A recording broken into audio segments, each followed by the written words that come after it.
നമ്മുടെ ജിൻഡോ കപ്പടിക്കുമെന്ന് വിശ്വാസമുള്ള എത്ര പേര് വീഡിയോ കാണുന്നുണ്ട്? താഴെ കമൻറ്റ് ചെയ്യും.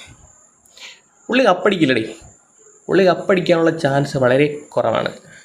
കാരണം എന്താണെന്ന് ചോദിച്ചാൽ ആ ക്രൂവിനകത്തുള്ള ചിലവർക്ക് പുള്ളിക്കാരൻ കപ്പടിക്കുന്നതിനോട് വലിയ താല്പര്യമില്ല. അതിൻ്റെ റീസൺ എന്താണെന്ന് ഞാൻ പച്ചയ്ക്ക് പറയുന്നില്ല, പക്ഷെ ഞാൻ കുറേ കാര്യങ്ങൾ പറയാം. അന്നേരം നിങ്ങൾക്ക് അതിനകത്തുനിന്ന് മനസ്സിലാവും എന്തുകൊണ്ടാണ് പുള്ളിക്കാരൻ കപ്പടിക്കാത്തതെന്ന്. ഓക്കെ, ഇപ്പോൾ കഴിഞ്ഞ ദിവസം സിബിൻ്റെ ഒരു ഇൻ്റർവ്യൂ വന്നിട്ടുണ്ടായിരുന്നു. സിബിൻ അതിനകത്ത് ഒരു കാര്യം ക്ലിയർ ആയിട്ട് പറയുന്നുണ്ട്. നമുക്ക് ആ ഒരു കാര്യം ഒന്ന് കേട്ടു നോക്കാവേ. ജിൻഡോ ചേട്ടനെ ഇവർ ജയിപ്പിക്കില്ല, അതാണ് ഇതിൻ്റെ പ്രശ്നം.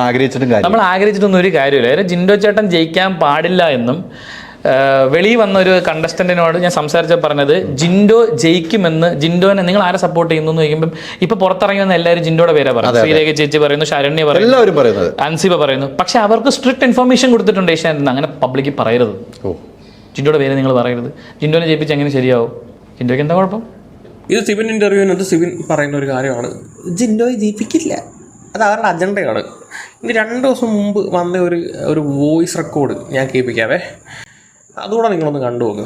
ആ ഷോ ഹോൾഡ് ചെയ്ത് കൊണ്ടുപോകുന്ന ആൾക്കാർ തന്നെ അതിലെ കണ്ടസ്റ്റൻസിന് വേണ്ടിയിട്ട് PR വർക്ക് ചെയ്ത് അവരെ വിജയിപ്പിക്കുക എന്നുള്ള ഒറ്റ ലക്ഷ്യത്തിൽ നിൽക്കുന്ന ഒരു ഷോയാണ്.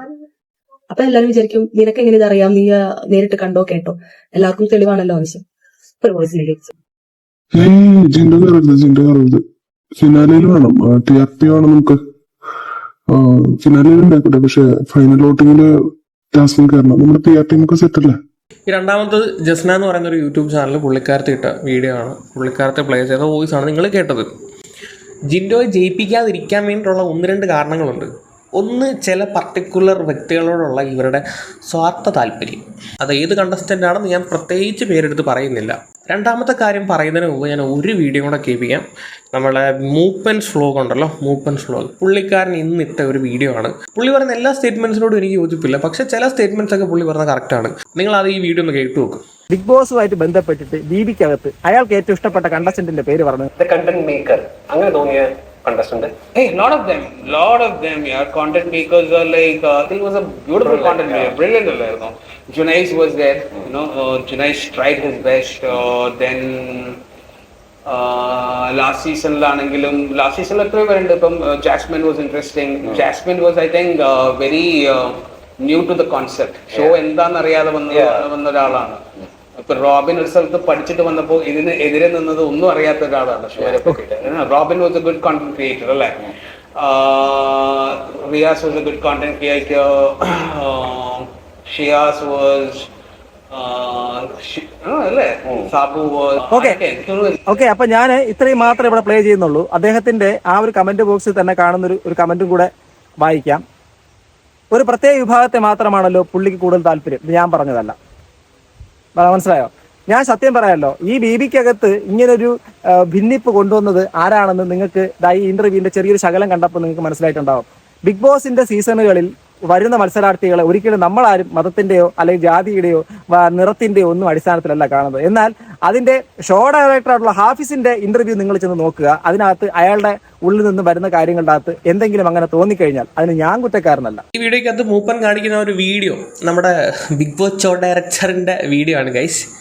പുള്ളി പറയുന്ന ഒരു പേര് തന്നെ എടുക്കുമ്പോൾ നമുക്ക് മനസ്സിലാവും എന്തുകൊണ്ട് ജിൻഡോയെ ജയിപ്പിക്കില്ല എന്ന്. ഇത് കഴിഞ്ഞ സീസൺ കഴിഞ്ഞ സമയത്ത് പുള്ളി കൊടുത്ത ഇൻ്റർവ്യൂ ആണ്, ഇപ്പോൾ കൊടുത്ത ഇൻ്റർവ്യൂ അല്ല. ഓക്കെ, ഈ ഒരു കാര്യം സത്യം പറഞ്ഞാൽ ഉള്ളതാണ്. എനിക്കിത് മൂപ്പൻ പറഞ്ഞുള്ള അറിവല്ല, ഷോയ്ക്കകത്ത് വർക്ക് ചെയ്തിട്ടുള്ള ആളുകൾ പറഞ്ഞിട്ടുള്ള അറിവാണ്. അങ്ങനെ ഒരു സംഭവം ഇതിനകത്ത് നടക്കുന്നുണ്ട്. പ്രത്യേക സമുദായത്തിനോട് ഞാൻ ഉള്ള കാര്യം പറയാം, ഞാൻ ഒരു സമുദായത്തെയും താഴ്ത്തി കെട്ടാൻ വേണ്ടി ഇരിക്കുന്ന ഒരു വ്യക്തിയല്ല. എനിക്ക് എല്ലാ റിലീജിയൻസിനും ഒരുപോലെ റെസ്പെക്റ്റ് ചെയ്യുന്ന ഒരാളാണ് ഞാനൊരു ഹിന്ദു ആണ്.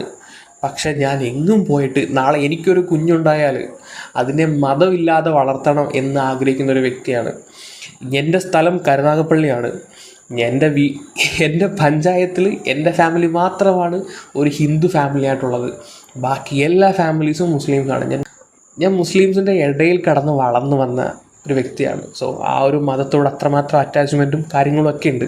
പക്ഷെ ഇതെല്ലാം മനസ്സിൽ വെച്ചുകൊണ്ട് തന്നെയാണ് പറയുന്നത്, ഇതിനകത്ത് ഈ ഒരു ഷോ ഒരു പർട്ടിക്കുലർ ഒരു വർഗീയത കലർത്തി നമുക്ക് മിക്സ് ചെയ്യാനുള്ള ഒരു സാധനമല്ല. കാരണം ഇത് ഇന്നും ഇന്നലെ തുടങ്ങിയ പരിപാടിയല്ല. കുറേ നാളുകളായിട്ട് ഇതിനകത്തുള്ളതാണ്. സീസൺ 4 എടുക്കുവാണെങ്കിൽ അതിനകത്ത് സമൂസ എന്ന് പറയുന്ന ഒരു കണ്ടസ്റ്റൻ്റ് ഉണ്ടായിരുന്നു. പുള്ളിക്കാരത്തി മാരക അഗ്രസീവാണ്. നമ്മുടെ ഈ സമൂസ അഗ്രസീവ് എന്ന് പറഞ്ഞാൽ പുള്ളിക്കാരത്തി സീസൺ 3 വന്നതാണ്. സീസൺ 3 പുള്ളിക്കാരത്തോടെ ഈ ഒരു ക്യാരക്ടർ വെച്ചിട്ട്, ഈ ഒരു ബിഹേവിയർ വെച്ചിട്ട് എടുക്കേണ്ടതെന്ന് തീരുമാനിച്ച ഒരു വ്യക്തിയാണ്. നമ്മുടെ ഈ സമൂസയെ നമ്മുടെ ഷോ ഡയറക്ടറിൻ്റെ പ്രത്യേക താല്പര്യപ്രകാരം ഇതിനകത്തോട്ട് എടുത്തിട്ടുണ്ടെങ്കിൽ അതിൻ്റെ പുറകിലും ഇതും ഒരു റീസണാണ്. ഇവരുടെയൊക്കെ സൈക്കോളജി ടെസ്റ്റ് നടത്തുന്ന സമയത്ത് കൃത്യമായി നമുക്ക് മനസ്സിലാവും ഈ ഷോയിൽ ഇവർ ഫിറ്റല്ല. കാര്യം അത്രത്തോളം അഗ്രസീവാണ്. പുള്ളിക്കാരത്തി കഴിഞ്ഞ സീസണിൽ എങ്ങനെയാണ് പുറത്തായത് നിങ്ങൾക്ക് കണ്ടാൽ മനസ്സിലാവും. ആരുടെയൊക്കെയോ ഭാഗ്യത്തിന് അതിൻ്റെ അകത്ത് ആരുടെയും തലയടിച്ച് പൊട്ടിച്ചില്ല. സോ അത്രയും അങ്ങനെ ഒരു ക്യാരക്ടറായിട്ടുള്ള ഒരാളെയും ബിഗ് ബോസ് ഷോൻ്റെ റൂളിനകത്ത് എഴുതി വെച്ചിട്ടുണ്ട് എടുക്കാൻ പാടില്ലെന്ന്. എന്നിട്ടും എന്തുകൊണ്ട് അതിനെ എടുത്തു എന്ന് മാത്രം ചിന്തിച്ചാൽ മതി. കഴിഞ്ഞില്ല. സീസൺ 6 വന്നു. ഇതിനകത്തൊരു ജോക്കി ബായി ഉണ്ടായിരുന്നു.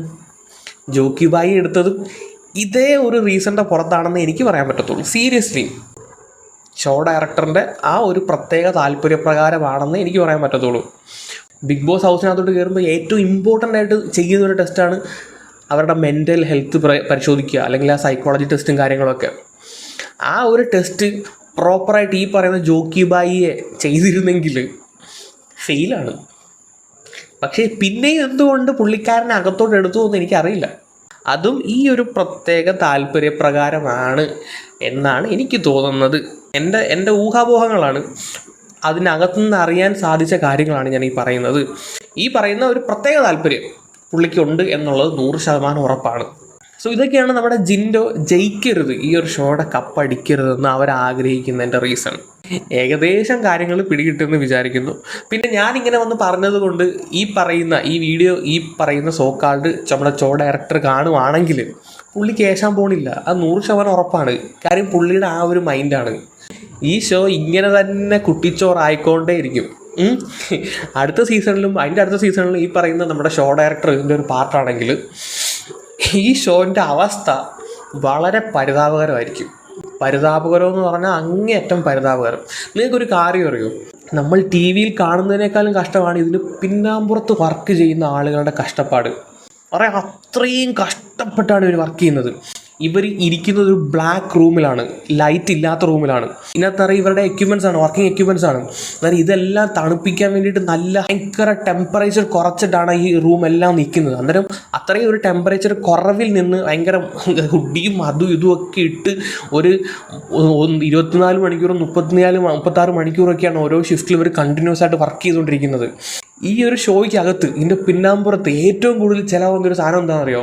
ബുക്കാണ്. കാരണം എന്ന് വെച്ചാൽ 24 മണിക്കൂർ ഈ സാധനം ഇങ്ങനെ റെക്കോർഡായിക്കൊണ്ടിരിക്കുകയാണ്.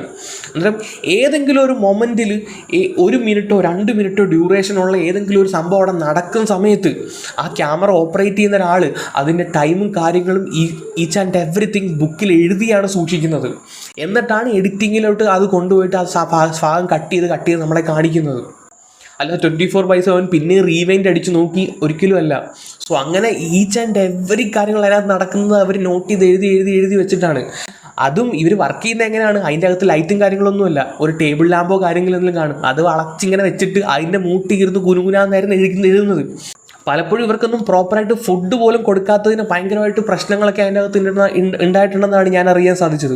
അത്രയും ടഫ് സിനാരിയോയിൽ വർക്ക് ചെയ്യാൻ പറ്റുന്നവർക്ക് മാത്രമേ ഈ ബിഗ് ബോസ് ഷോക്കകത്ത് വർക്ക് ചെയ്യാൻ പറ്റത്തുള്ളൂ. അതിപ്പോൾ ഷോ ഡയറക്ടർ ആണെങ്കിലും അതുപോലെ തന്നെ ബാക്കിയുള്ള ആളുകളാണെങ്കിൽ തന്നെ. ഇപ്പോൾ മൂപ്പൻ്റെ ഒരു വീഡിയോയിൽ പറയുന്നത് കേട്ടു, ഈ പറയുന്ന നമ്മുടെ ഇപ്പോഴത്തെ ഈ ഷോ ഡയറക്ടർ, നമ്മുടെ വീക്കെൻഡ് ഷോ ഡയറക്ടറിനെ ആദ്യം പുള്ളി ഫുൾ ടൈം ഷോ ഡയറക്ടറായിരുന്നു, പുള്ളിയെ തരം താഴ്ത്തിയാണ് വീക്കെൻഡ് ഷോ ഡയറക്ടറിലോട്ട് ആക്കിയതെന്ന്. എവിടുന്ന്? പുള്ളിക്ക് ഇപ്പോഴും എന്താണോ ആദ്യത്തെ പ്രിവിലേജ് അത് തന്നെ പുള്ളിക്ക് ഇപ്പോഴും കിട്ടുന്നുണ്ട്. വീക്കെൻഡ് ഷോ ഡയറക്ടറിന് സുഖമാണ് ഗൈസ്. കാര്യം എന്താണെന്ന് വെച്ചാൽ ബാക്കിയുള്ള ദിവസങ്ങളിലെ കോണ്ടന്റും കാര്യങ്ങളും ഒക്കെ അവിടെയുള്ള ഷോ ഡയറക്ടർ അല്ലെങ്കിൽ അവിടെയുള്ള ആൾക്കാർ കൊണ്ടുപോയി ഇവർക്ക് കൊടുക്കുകയാണ്. ഇത് വെച്ചിട്ട് പ്രിപ്പയർ ചെയ്താൽ മാത്രം മതി. അവർക്ക് വേറെ കുത്തിയിരുന്ന് ഇങ്ങനെ വീഡിയോ കാണുകയും അങ്ങനെ വേറെ പരിപാടിയൊന്നുമില്ല.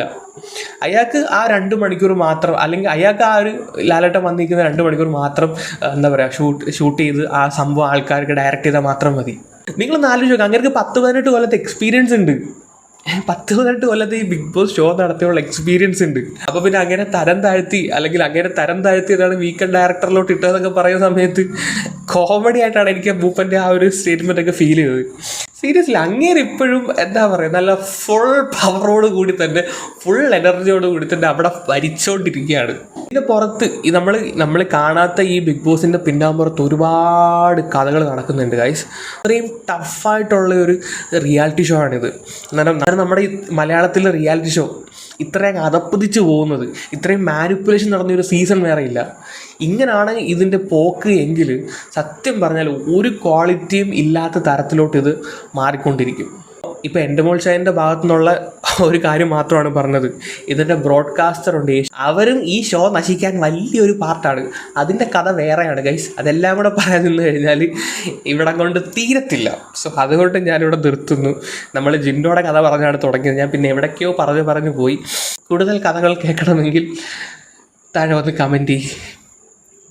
നമ്മുടെ യൂഷ്വൽ വീഡിയോ പോലുള്ളൊരു വീഡിയോ അല്ല, കുറേ കാര്യങ്ങൾ പറയണമെന്നുണ്ടായിരുന്നു, അതുകൊണ്ട് പറഞ്ഞു പോയതാണ്. ബോറടിച്ചെങ്കിൽ സോറി. അപ്പോൾ ശരി, ബൈ.